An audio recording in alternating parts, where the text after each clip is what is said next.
الحمدللہ رب العالمین والصلاة والسلام علی خاتم النبیین اما بعد فاعوذ باللہ من الشیطان الرجیم بسم اللہ الرحمن الرحیم الصلاة والسلام علیک یا رسول اللہ وعلی آلک واصحابک یا حبیب اللہ الصلاة والسلام علیک یا نبی اللہ وعلی آلک واصحابک یا نور اللہ۔ مدنی چینل کے ناظرین دیکھ رہے ہیں پروگرام قرآن پاک ترجمہ و تفسیر کے ساتھ۔ الحمدللہ سورہ بنی اسرائیل کی 3 آیات تک ہمارا درس پہنچ چکا تھا۔ 15واں پارہ ہم نے شروع کیا ہے۔ اللہ پاک ہمیں قرآن شریف کے مطابق اپنی زندگی گزارنے کی توفیق عطا فرمائے۔ نبی رحمت صلی اللہ علیہ وآلہ وسلم نے فرمایا کہ تم جہاں بھی ہو مجھ پر درود پڑھو کہ تمہارا درود مجھ تک پہنچتا ہے۔ صلو علی الحبیب صلی اللہ علی محمد صلی اللہ علیہ وآلہ وسلم۔ اعوذ باللہ من الشیطان الرجیم بسم اللہ الرحمن الرحیم۔ وَقَضَيْنَا إِلَى بَنِي إِسْرَائِيلَ فِي الْكِتَابِ لَتُفْسِدُنَّ فِي الْأَرْضِ مَرَّتَيْنِ وَلَتَعْلُنَّ عُلُوًّا كَبِيرًا۔ آسان ترجمہ قرآن کنز العرفان۔ اور ہم نے بنی اسرائیل کی طرف کتاب میں وحی بھیجی کہ ضرور تم زمین میں 2 مرتبہ فساد کرو گے اور تم ضرور بڑا تکبر کرو گے۔ ناظرین اکرام، اس آیت میں بنی اسرائیل کے بارے میں بیان کیا گیا کہ اللہ پاک نے انہیں توریت میں یہ غیب کی خبر دی تھی کہ تم زمین میں یعنی سرزمین شام میں 2 بار فساد کرو گے۔ یہ غیب کی خبر پوری ہوئی، اور جس طرح اللہ پاک نے فرمایا تھا ویسے ہی ہوا کہ بنی اسرائیل نے فساد کیا، ظلم و بغاوت پر اترے، اور اس کا انجام دیکھنے کے بعد پھر سنبھلے لیکن پھر دوبارہ فساد میں مبتلا ہو گئے، اور ہر مرتبہ فساد کے نتیجے میں ذلیل و رسوا ہوئے۔ آگے اللہ پاک فرماتا ہے فَإِذَا جَاءَ وَعْدُ أُولَاهُمَا بَعَثْنَا عَلَيْكُمْ عِبَادًا لَنَا أُولِي بَأْسٍ شَدِيدٍ فَجَاسُوا خِلَالَ الدِّيَارِ وَكَانَ وَعْدًا مَفْعُولًا۔ آسان ترجمہ قرآن کنز العرفان۔ پھر جب ان 2 مرتبہ میں سے پہلی بار کا وعدہ آیا تو ہم نے تم پر اپنے بندے بھیجے جو سخت لڑائی والے تھے، تو وہ شہروں کے اندر تمہاری تلاش کے لیے گھس گئے، اور یہ ایک وعدہ تھا جسے پورا ہونا تھا۔ اس آیت میں ناظرین گزشتہ آیت کی تفصیل بیان کی جا رہی ہے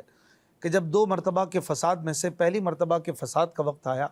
تو فساد کی صورت یہ بنی کہ انہوں نے توریت کے احکام کی مخالفت کی اور گناہ کے کاموں میں پڑ گئے اور حرام چیزوں کے مرتکب ہونے لگے، یہاں تک کہ انہوں نے اللہ پاک کے نبی حضرت شعیہ علیہ السلام اور ایک قول کے مطابق حضرت ارمیہ علیہ السلام کو قتل کیا۔ اور جب بنی اسرائیل نے یہ فساد کیا تو اللہ پاک نے ان پر بہت زور اور طاقت والے لشکروں کو مسلط کر دیا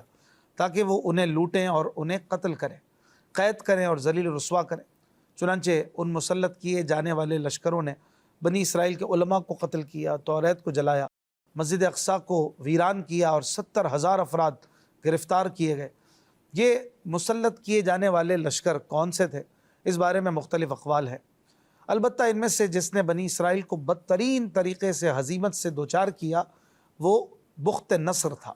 جس نے انہیں تہس نہس کر دیا، اور یوں وعدہ الہی پورا ہوا۔ اس سے پتہ چلا کہ بدعملی کی وجہ سے ظالم بادشاہ مسلط کر دیے جاتے ہیں، کیونکہ ظالم بادشاہ بھی عذابی الہی ہوتا ہے، اور بدعملی کے مزید بھی دنیاوی نقصانات ہوتے ہیں۔ حضرت عبداللہ ابن عمر رضی اللہ عنہما فرماتے ہیں کہ رسول کریم صلی اللہ علیہ وآلہ وسلم نے ہماری طرف توجہ فرمائی اور فرمایا، اے مہاجرین، جب تم 5 کاموں میں مبتلا کر دیے جاؤ تو تمہارا کیا حال ہوگا، اور میں خدا سے پناہ مانگتا ہوں کہ تم ان کاموں میں پڑ جاؤ۔ نمبر 1، جب کسی قوم میں بے حیائی کے کام اعلانیہ کھلا ہونے لگ جائیں تو ان میں طاعون اور وہ بیماریاں عام ہو جاتی ہیں جو پہلے کبھی ظاہر نہ ہوئی تھی۔ نمبر 2، جب لوگ ناپ تول میں کمی کرنے لگ جاتے ہیں تو ان پر قحط اور مصیبتیں نازل ہوتی ہیں اور بادشاہ ان پر ظلم کرتے ہیں۔ نمبر 3، جب لوگ زکوٰۃ کی ادائیگی چھوڑ دیتے ہیں تو اللہ پاک بارش کو روک دیتا ہے، اگر زمین پر چوپائے نہ ہوتے تو آسمان سے پانی کا ایک قطرہ بھی نہ گرتا۔ نمبر 4، جب لوگ اللہ پاک اور اس کے رسول صلی اللہ علیہ وآلہ وسلم کے عہد کو توڑ دیتے ہیں تو اللہ پاک ان پر دشمنوں کو مسلط کر دیتا ہے اور وہ ان کا مال وغیرہ سب چھین لیتے ہیں۔ اور نمبر 5، جب مسلمان حکمران اللہ پاک کے قانون کو چھوڑ کر دوسرا قانون نافذ کرتے ہیں اور اللہ پاک کے احکام میں سے کچھ پر عمل کرتے ہیں اور کچھ کو چھوڑ دیتے ہیں تو اللہ پاک ان کے درمیان اختلاف پیدا فرما دیتا ہے۔ اللہ پاک ہمیں اس حال سے نکال کر اچھے حال میں لے آئے۔ ہم آج حالات دیکھ رہے ہیں، اس حدیث پاک کو سامنے رکھیں اور آج کل کے حالات کو ہم پیش نظر رکھیں تو ہر چیز ہمیں آئینے کی طرح بالکل صاف نظر آئے گی کہ کتنی سچی باتیں ہمارے پیارے پیارے آخری نبی صلی اللہ علیہ وآلہ وسلم نے فرمائی۔ اگلی آیت میں اللہ پاک ارشاد فرماتا ہے ثم رددنا لكم الكرة عليهم وأمددناكم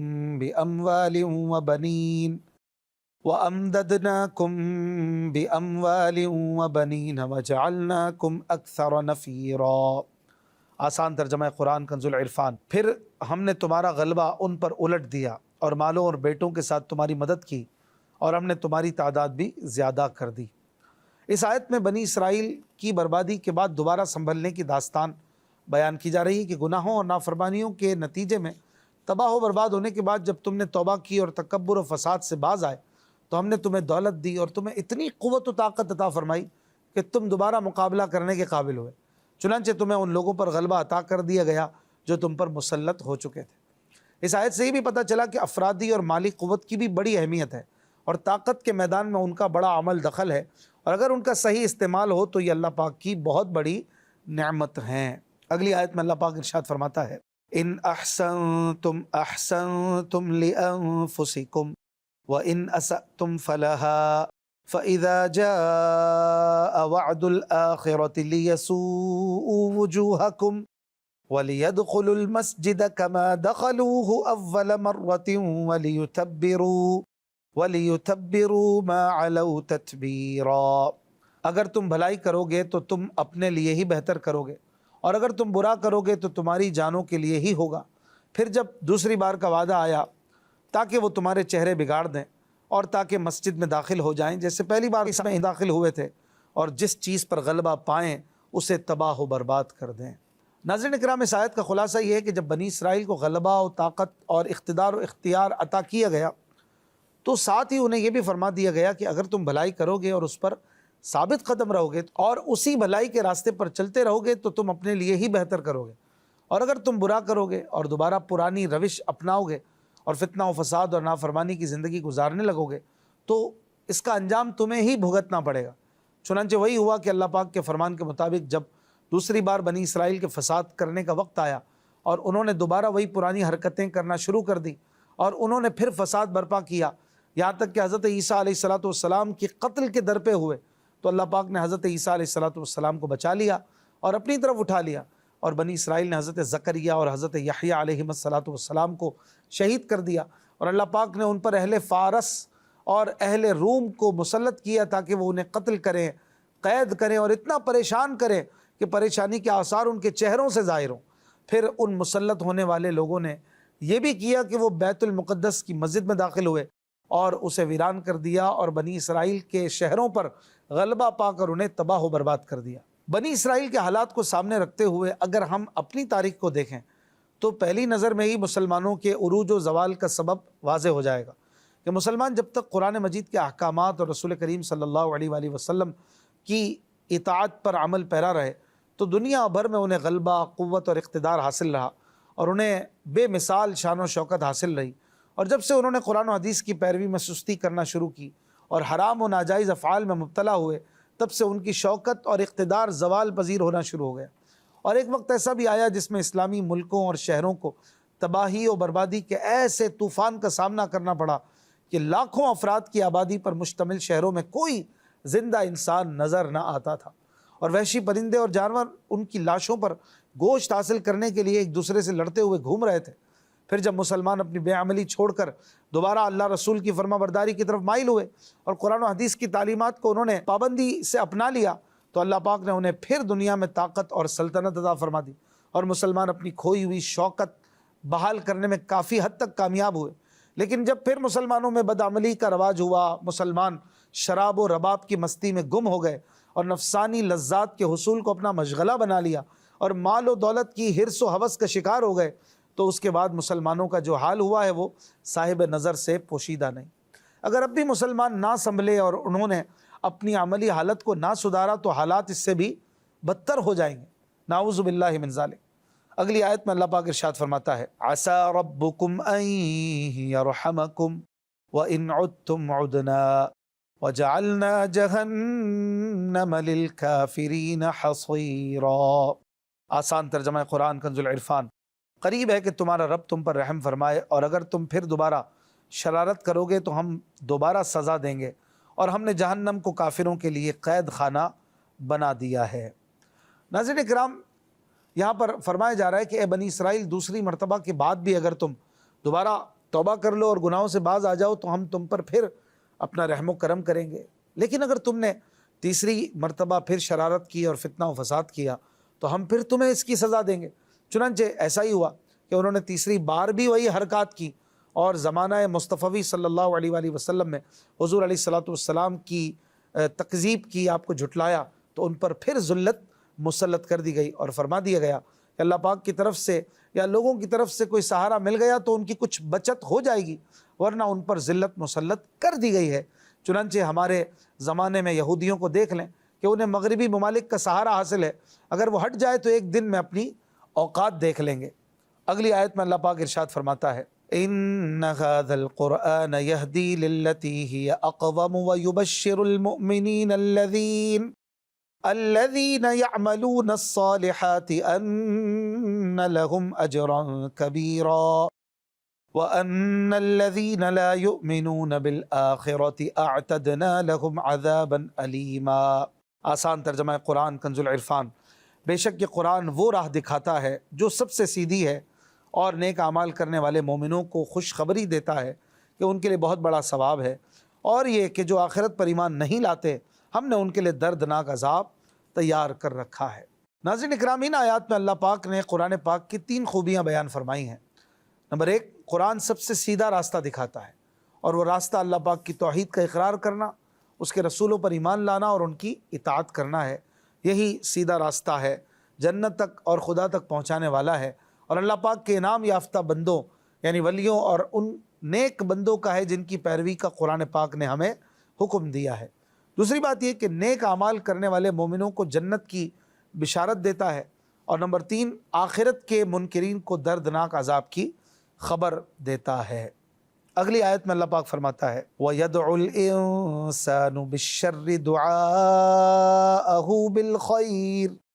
وَكَانَ الْإِنسَانُ عَجُولًا۔ آسان ترجمہ قرآن کنز العرفان۔ اور کبھی آدمی برائی کی دعا کر بیٹھتا ہے جیسے وہ بھلائی کی دعا کرتا ہے، اور آدمی بڑا جلد باز ہے۔ ناظرین اکرام، اس آیت کا خلاصہ یہ ہے کہ آدمی جس طرح بھلائی کی دعائیں مانگتا ہے، اسی طرح بعض اوقات برائی کی دعا بھی کر دیتا ہے، جیسے کئی مرتبہ غصے میں آ کر اپنے اور اپنے گھر والوں کے اور اپنے مال و اولاد کے خلاف دعا کر دیتا ہے، غصے میں آ کر ان سب کو کوستا ہے اور ان کے لیے بد دعائیں کرتا ہے۔ تو یہ انسان کی جلد بازی ہے، اور جلد بازی عموماً نقصان دیتی ہے۔ اگر اللہ پاک اس کی یہ بد دعائیں قبول کر لے تو وہ شخص یا اس کے اہل و مال ہلاک ہو جائے، لیکن اللہ پاک اپنے فضل و کرم سے اس کی بات کو قبول نہیں فرماتا، جیسا کہ ایک اور جگہ پر ارشاد فرماتا ہے، وَلَوْ يُعَجِّلُ اللَّهُ لِلنَّاسِ الشَّرَّ اسْتِعْجَالَهُمْ بِالْخَيْرِ لَقُضِيَ إِلَيْهِمْ أَجَلُهُمْ۔ اور اگر اللہ لوگوں پر عذاب اسی طرح جلدی بھیج دیتا جس طرح وہ بھلائی جلدی طلب کرتے ہیں، تو ان کی مدت ان کی طرف پوری کر دی جاتی۔ اس سے پتہ چلا کہ غصے میں اپنے یا کسی مسلمان کے لیے بد دعا نہیں کرنی چاہیے، اور ہمیشہ منہ سے اچھی بات نکالنی چاہیے۔ نہ معلوم کون سا وقت قبولیت کا ہو۔ ہمارے معاشرے میں عموماً مائیں بچوں کو طرح طرح کی بد دعائیں دیتی رہتی ہیں، مثلا تیرا بیڑا غرق ہو، تو تباہ ہو جائے، مر جائے، کیڑے پڑیں، وغیرہ وغیرہ۔ اس طرح کے جملوں سے بچنا چاہیے۔ بعض مفسرین نے فرمایا کہ اس آیت میں انسان سے کافر مراد ہے، اور برائی کی دعا سے اس کا عذاب کی جلدی کرنا مراد ہے۔ چنانچہ حضرت عبداللہ ابن عباس رضی اللہ عنہما سے روایت ہے کہ نضر بن حارث کافر نے کہا، یا رب، اگر یہ دین اسلام تیرے نزدیک حق ہے تو ہم پر آسمان سے پتھر برسا یا دردناک عذاب بھیج۔ اللہ پاک نے اس کی یہ دعا قبول کر لی اور پھر وہ مارا گیا۔ اس آیت کے آخر میں فرمایا گیا کہ آدمی بڑا جلد باز ہے۔ اسے سامنے رکھتے ہوئے دیکھا جائے تو ہمارے معاشرے میں لوگوں کی ایک تعداد ایسی نظر آتی ہے جو دینی اور دنیاوی دونوں طرح کے کاموں میں